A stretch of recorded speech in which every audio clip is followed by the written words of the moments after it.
بسم اللہ الرحمن الرحیم۔ السلام علیکم۔ سلام کا جواب کمنٹ کرنا مت بھولیے۔ امید کرتے ہیں کہ آپ خیر و عافیت سے ہوں گے۔ ارشاد باری تعالی ہے، جس نے کسی مومن کو جان بوجھ کر قتل کیا، اس کا ٹھکانہ ہمیشہ کے لیے جہنم ہے۔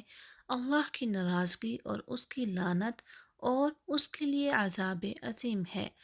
رسول اللہ صلی اللہ علیہ وسلم نے فرمایا کہ کبیرہ گناہوں میں سب سے بڑا گناہ کسی انسان کا قتل کرنا ہے۔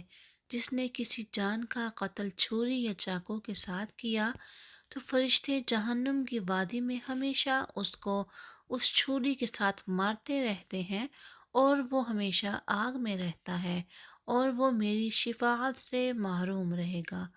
علماء کرام فرماتے ہیں کہ جس عورت نے دنیا میں آنے سے پہلے ہی اپنے بچے کو ختم کر دیا، اس کی بھی یہی سزا ہے۔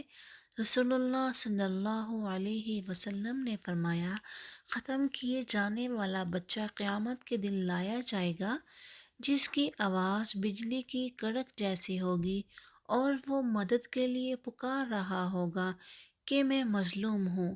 پھر وہ اپنی ماں کے پاس لایا جائے گا اور کہے گا، اے رب، اس سے پوچھ کہ اس نے مجھے کیوں قتل کیا۔ اللہ رب العزت گراے جانے والے بچے کی ماں سے پوچھیں گے، تو نے اس کو کیوں قتل کیا؟ کیا تیرا یہ گمان تھا کہ اس کو میں رزق نہیں دوں گا؟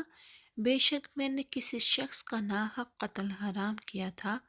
اے فرشتو، اس عورت کو جہنم کے سپرد کر دو، اور اس عورت کو آگ کا طوق اور بیڑیاں پہنائی جائیں گی، اور اس کے چہرے کو آگ میں جھونک دیا جائے گا۔ استغفر اللہ۔